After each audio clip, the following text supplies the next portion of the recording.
Yo, what's up, guys? Welcome back to the channel. APW Sports signing in. And if you guys are wrestling fans, this is a video for you. I haven't done a wrestling video since I told my story about the 2011 Money in the Bank pay-per-view, and now they call them PLEs, with the whole CM Punk versus John Cena feud and the pipe bomb promo. I'll leave that video in the cards. But today, I'm going to give my thoughts on WrestleMania. If you guys follow me on Twitter at APW Sports, you know I actually do keep up with wrestling. I actually watch every single week, and I'll be honest, I am a wrestling nerd. So I love me some WWE, and we're going to talk about WrestleMania Night 1 and 2 on this video, and then I'm going to do some recaps of Night 1 and 2, probably the same night of or the morning before or the morning after.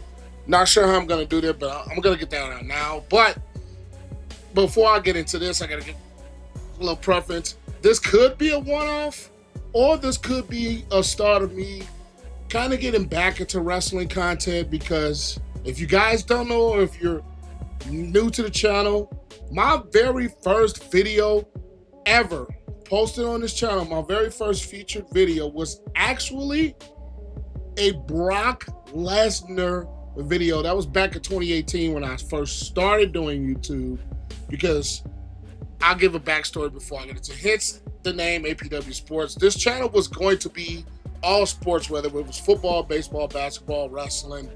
But at the end of the day, I switched it to an all football because I don't watch baseball enough, or it's harder to keep up with baseball, especially for me, with me being on the go with things going on.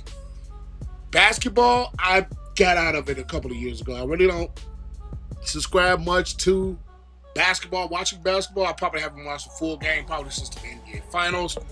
Wrestling, there was a period between 2019 when the whole Kofi Kingston thing happened and up until like 2021 to where I actually stopped watching wrestling because of the whole Brock Lesnar thing. But just to give a little backstory, it was supposed to be a full wrestling and all that stuff.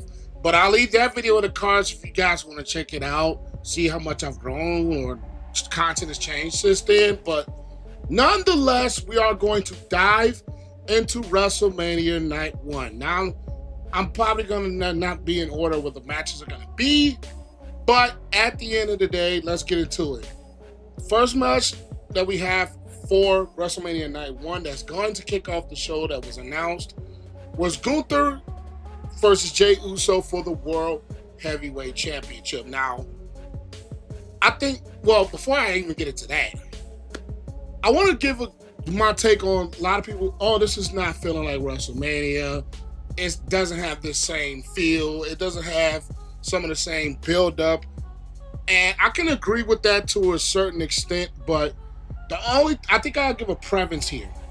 I don't think it has the same feel, and I might be the only one that feels that way. Leave you guys' thoughts in the comments, but I don't think this has the same feel, because I think the times between the Elimination Chamber and now, I think it was almost a month and a half, 2 months, close to it, between Elimination Chamber and what we have now with WrestleMania. I think the timing is a little bit long.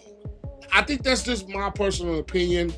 And when you have a lot of time to build storylines, but some of them can get a little bit stagnant if you are leaving so much time in between the last PLE, which is an Elimination Chamber, and WrestleMania, which is in mid to late April, when typically we have WrestleMania, whether it's April 1st, 2nd, 3rd, between like the 1st or the 5th or 6th.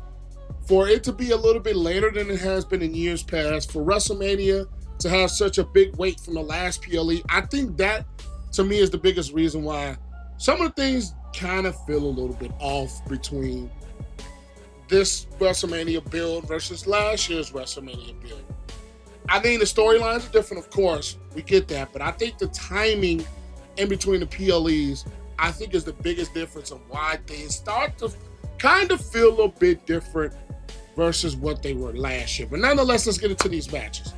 The match is going to kick off the show at night one. It's Gunther versus Jey Uso. Now, one thing I will say, I'm a fan of both of these. I'm a fan of both for Gunther and Jey Uso. I think the build of this match could have been a little bit better if they already didn't have a world title match previously.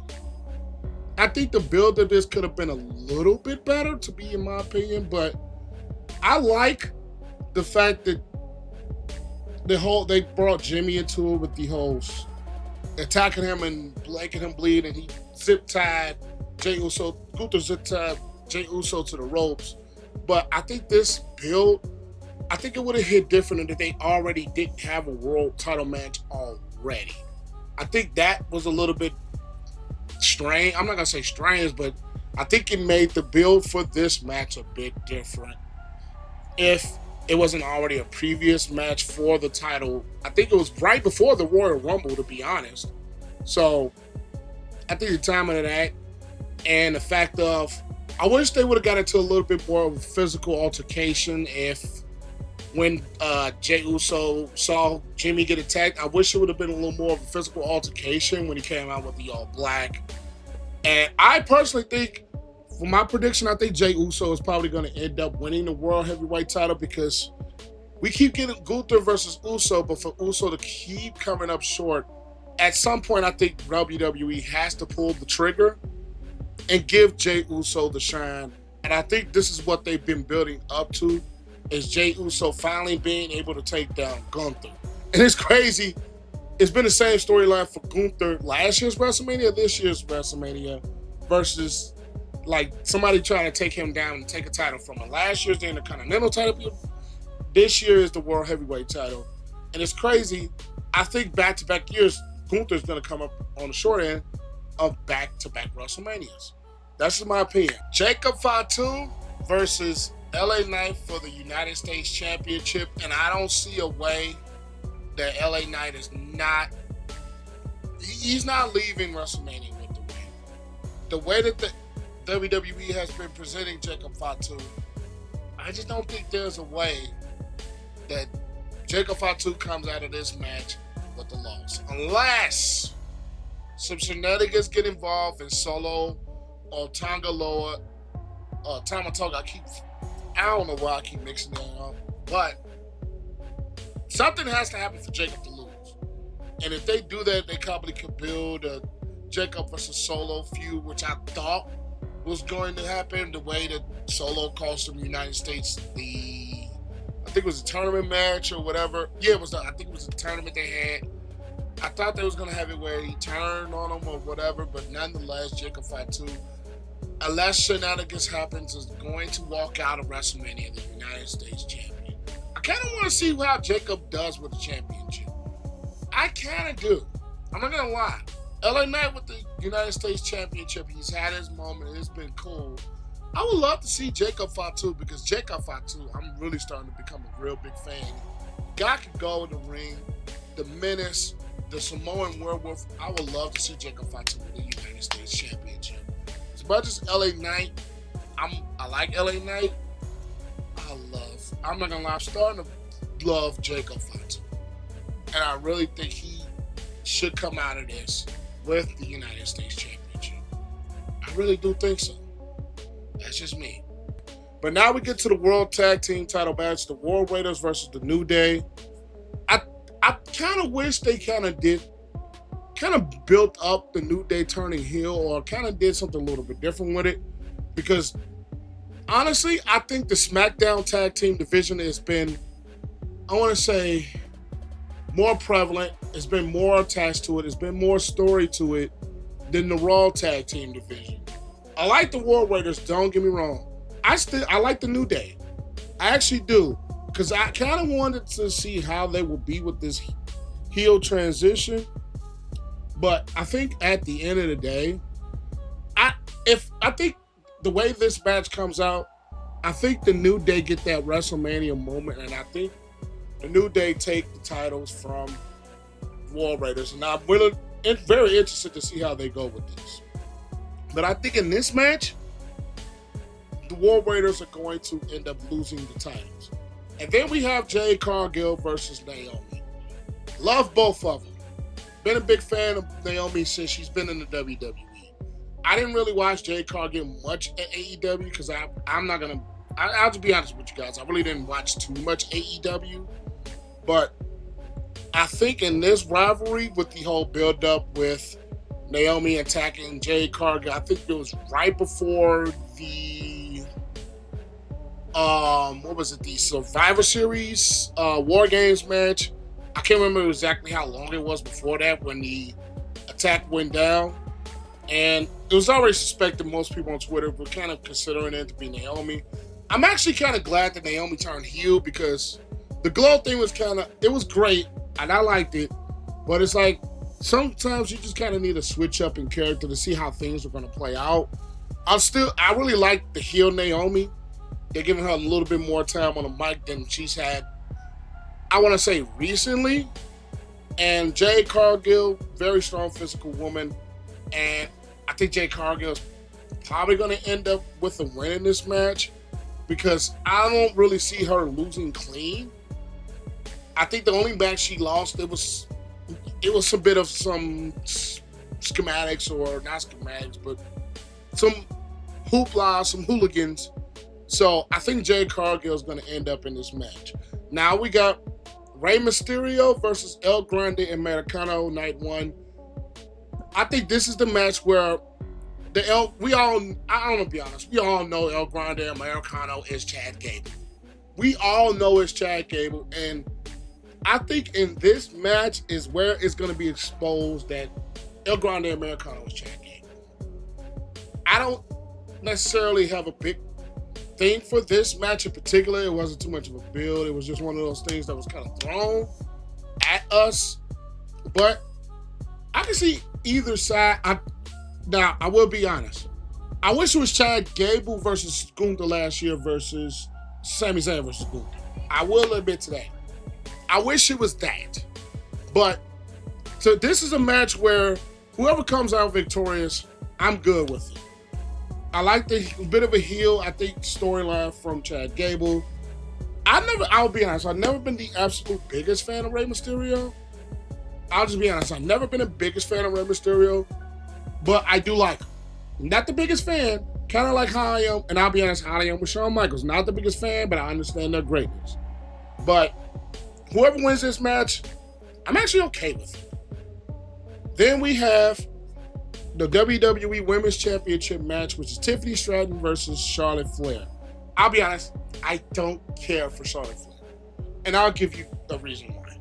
I don't care for Charlotte Flair the same reason why I don't care for Ronda Rousey when she was with the WWE, and the same reason I don't care for Brock Lesnar. They immediately come in and they get handed everything. It's crazy how Charlotte comes back and immediately wins the Royal Rumble. Brock Lesnar, it's been times where he was thrown in Royal Rumbles of Money in the Banks and he wins it. And that is how I see Charlotte Flair. Now, granted, I give Charlotte the credit for being a very talented wrestler. She knows what she's doing around the ring. But the fact of, I just don't like the way that she's kind of getting spoon-fed everything. I would have liked to see if she came back and it was a storyline of her having a bit of a struggle to get on top, or having her with a bit of a struggle to get to the mountaintop. Now, if she loses this match, that can play into it. Which I hope, I'm not going to lie, I hope Tiffany Stratton gets over in wrestling terms. Because at the end of the day, I want to see Charlotte Flair have a struggle storyline. She's been a 14-time champion, and she's probably been in the main roster since what? 2016, 2017, and she's already a 14-time champion. It's like the title picture always has her in it. And I want to see Charlotte Flair with a bit of a line, a story angle that is having her kind of struggle to get to the top. Or get back to the top, I should say. So I think they're going to have Tiffany go over on her. And I think the WWE is a bit behind Tiffany. And I like their promos, and I like the way that they kind of went personal. They went personal on it, going off script with the promo. I like the way that they're building this feud with them attacking each other, having those brawls. I like that but I just want Tiffany Stratton to win this match because honestly, I'm sick and tired of them throwing Charlotte Flair down our throats, despite how talented she is. And then we have the main event of night: Roman Reigns, which is my tribal chief, CM Punk, and Seth Rollins. And this has been the most interesting build to any match on either night of the card.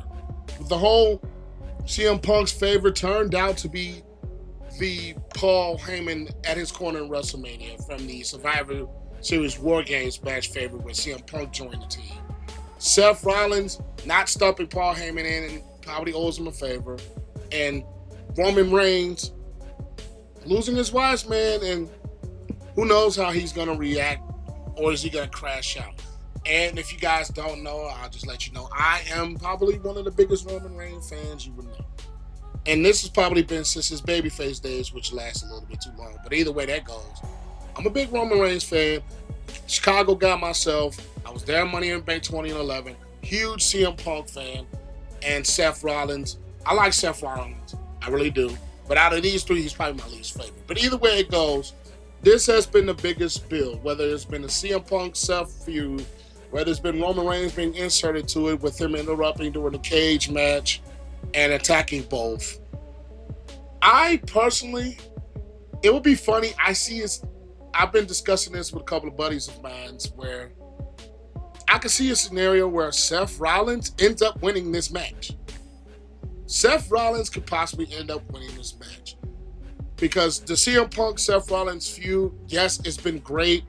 I kind of wish they didn't held off on a couple of things and probably waited to WrestleMania for them to go one-on-one, but either way it goes, this match is going to be crazy. I think this match, I'm going to say, I wouldn't be surprised I'll probably be surprised more if Seth wins than either CM Punk or Roman. I think, I don't know, because this one is hard to predict, because I would say, I think the easiest way for me to predict or easiest way for me to go is I could easily see having Seth Rollins pull this off. I really think so. And when we're talking about Roman, I think if they're going to push for something that maybe he's the tribal chief, but he doesn't have the wise man, CM Punk, is he finally going to have CM Punk, Paul Heyman back in his corner?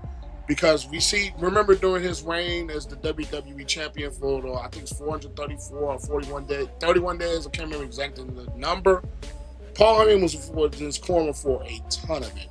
So it's interesting to see how they're going to play that out with the best friend storyline, the Roman Reigns story. I'm interested to see how that plays out. I think the biggest swerve would be Seth Rollins winning the match and Paul Heyman ended up joining Seth Rollins' corner. I can easily see Roman winning this match. I don't think Roman will, and as much as I would love Roman to be on top, I think it's going to be either between Seth or CM Punk. Or if they give CM Punk his moment, his main event moment, and he gets the win, and Paul Heyman probably screwed. Paul Heyman is going to play a factor in this match. I'll just say that. At some point, Paul Heyman is going to play a factor in this match. Because usually triple threats and no DQ rules, Paul Heyman is probably going to play a factor in this match. I really do think so. But I think the biggest swerve will be Seth Rollins winning and Paul Heyman being on Seth's side. But now we're going to get into night two. We're going to go with the match that has been announced to start off the show. Io Sky versus Bianca Belair versus Rhea Ripley. This is another match I'm very interested to see. Another one of those builds that I was heavily invested in. I'm a big fan of Io Sky. I really believe this woman she wrestles her behind the ass off. Rhea Ripley, okay, here's how I feel about Rhea. Rhea Ripley, great. But I think her last title reign, it was dominant, but I kind of want to see how they could pull off an Io Sky title reign with the Women's World title. I would love to see Bianca have the Women's World title reign. I'm not for Rhea Ripley winning this match. I'm personally not. I really would love to, because the biggest swerve they threw was Rhea Ripley losing to Io Sky. that was a swerve. I thought Rhea Ripley just had this match in total, and there was going to be one-on-one between her and Bianca. That was a big swerve of Io winning that match. I will be happy if Io retains the title in this match. I will personally be happy if Io retains. I'm a big fan of what Io can do in the ring. If you guys don't know, I have a soft spot for black women. I'll just be honest. I love Bianca Belair. And she's been undefeated at WrestleMania. I didn't know this probably until about a couple of weeks ago. She's been undefeated at WrestleMania. So are they going to use that to play a part or tell a story of this match? They didn't do it in the build-up, which is actually kind of surprising now that I learned that she's undefeated at WrestleMania.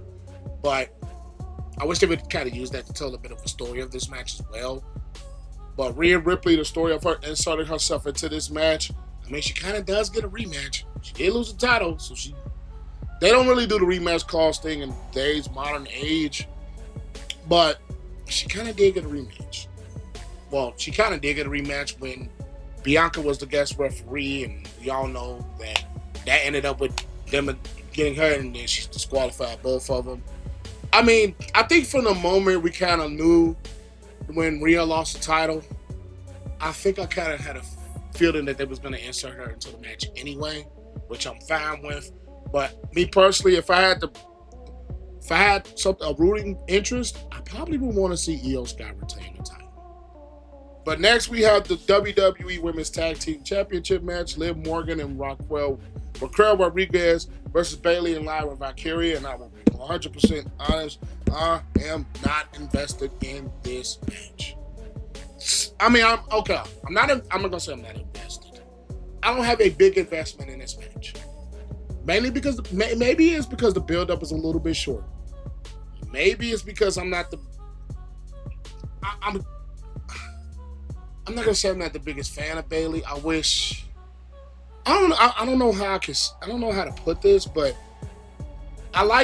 Liv Morgan does have a good heel role. Raquel Rodriguez, from the time that I kind of got back into WWE, she kind of hasn't been there for majority of the time until lately when she turned. I think that might have been Bad Blood when they had Dominik in the Shark Tank. I can't remember. You guys remind me in the comments. I can't remember if it was Bad Blood. Might have been Bad Blood. But anyway, it goes. I don't know. I think could this be a match where they kind of spark a rivalry between Bayley and Lyra Valkyria for the Women's Intercontinental title? If they end up losing this match and Liv and Raquel ended up retaining the titles, I think they can go that route and have Bayley and Lyra kind of in a feud. I kind of want to see heel Bayley again. I'm not gonna be honest. I'll just be honest. I kind of want to see heel Bayley again. So that match, I think I'm probably gonna say Liv and Raquel retain the titles, and then Bayley probably turns on Lyra. But the Sin City Street Fight, Damian Priest versus Drew McIntyre, I think either or benefits from winning this match. I think if Drew loses, he probably still goes down that story hole of him getting screwed and all of that. Damian wins this match. It's one of those, where does he go next? But this is a match that I have investment in. I like Drew. I like Damian. Even though I think Damian's world title reign for me, it started to get better for me, I started to like it more towards the end of it. And I wish Drew was kind of in the world title picture for somewhat. And I think if he does win this match, I think he kind of puts himself in world title contention, per se, or WWE title contention. I forgot they're both on Smackdown now. But I would like to see Drew kind of get a moment, unlike what he had at WrestleMania last year, in front of fans again with a title. I kind of want to see it again. Damian, I like Damian. I think either or stands to benefit from winning this match, but I think Drew is going to end up winning this match. I think Drew is probably going to go to that dark place and end up winning this match. And he's probably going to gloat about it, so have that as a storyline down the road. So I think Drew wins. AJ Styles versus Logan Paul. I hate Logan Paul, but damn, the boy is good. I hate Logan Paul, but god damn it, I'll just be honest, the boy is good. And AJ's probably headed towards retirement. Is he gonna want to put Logan Paul over, even though he doesn't kind of have to? I'm not gonna. I'll just be honest. I would love to see how this match, because both are athletic, both can do various things in the side of the ring. This and then Logan's finishing move, I'm not gonna lie, is absolutely sick. I love the move. I forgot what Pat McAfee actually called it. The Paul, I cannot remember. The Paul verse, the Paul exploder, Paul plex, something. I can't remember exactly what he called it. But damn it, the move is good. Damn it, the boy can do what he knows what he's doing in the ring. So, for that match, I think they're gonna have Logan Paul finally get it. Well, no, he won like last year's WrestleMania. This was a little bit harder to predict. I can see where AJ Styles pulls this off. I can see where Logan Paul pulls this off.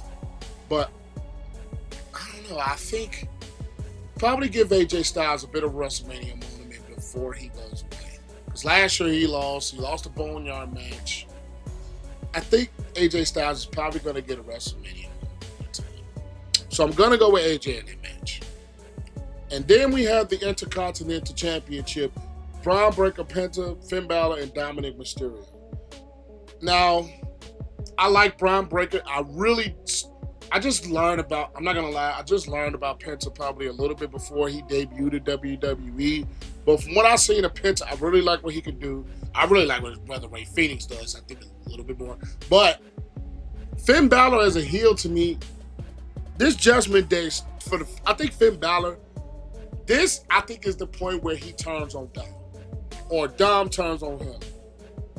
I think people are starting to like Dom a little bit more as far as the crowd goes. We all know Dom's character is a dip. He's dipshit. But if we're talking about just wrestling, Dom has gotten a lot better in the ring.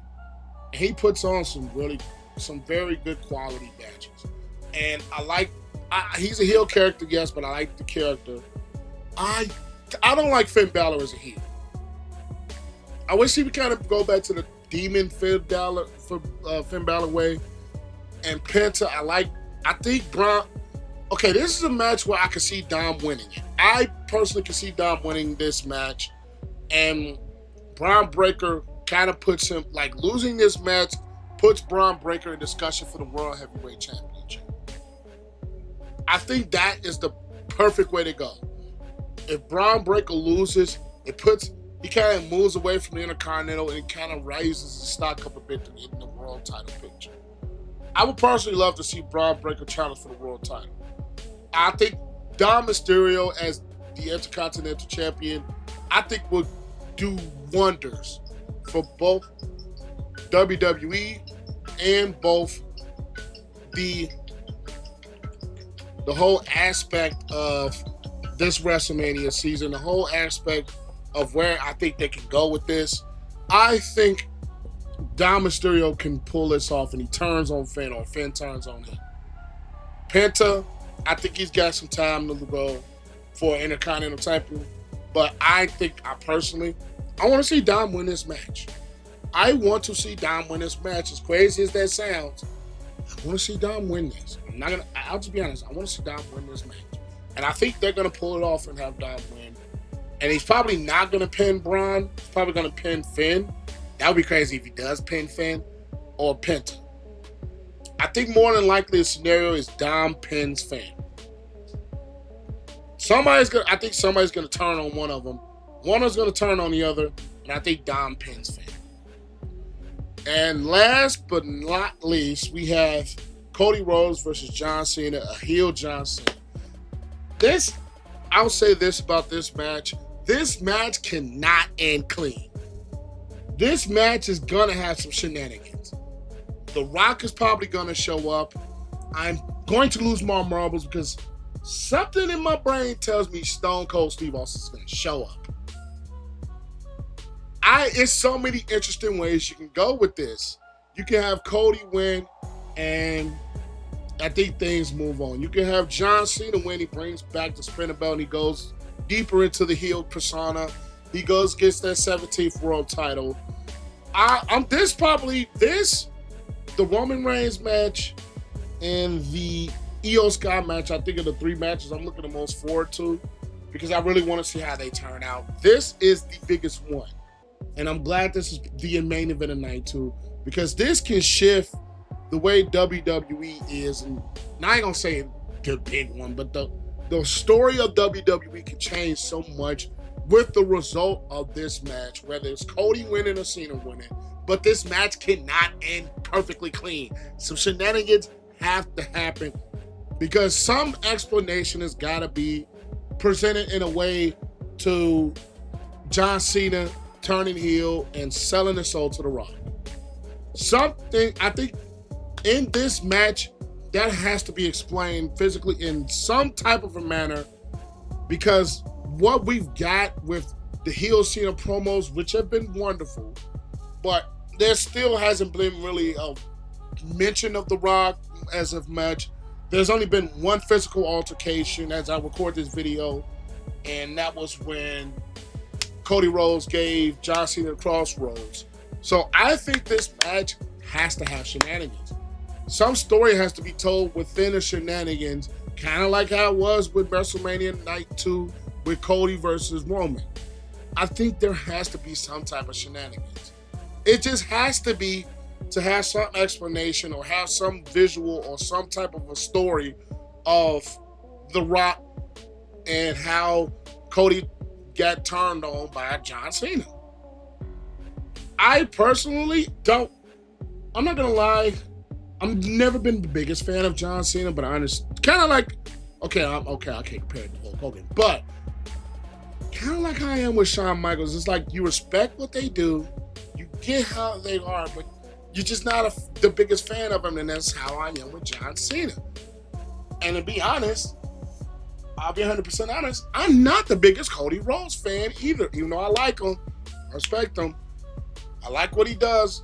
I think in this matchup, one of them has to get into that deeper evil side, that deeper type of physical, just brute force, and just get into that darker side of it. This is a match with a lot on the line. I think one of the two or both have to get into that dark mode, and somebody's going to crash out. This match is going to be crazy, and my prediction, I think Cena takes it. But with some shenanigans, I think Cena takes this. And kind of gets the WWE Championship kind of moving in a different direction since last year's WrestleMania. So I kind of I'm not opposed to either happening for the story purposes, but I think this is where they pull it. John Cena's last WrestleMania, biggest stage of them all, and he beats Ric Flair for number 17. I think they pull a trigger and John Cena wins this match. It sucks that Randy Orton doesn't have a match, but we know things happen unexpectedly at WrestleMania, so in return. So I'm not gonna be streaming it. I'll be honest. I'm not gonna be streaming it, but we'll do some reactions afterwards. But I know I've been talking for long enough. But see you guys soon. WrestleMania weekend is here. I've been waiting on this, and I'll see you guys soon. APW Sports checking out.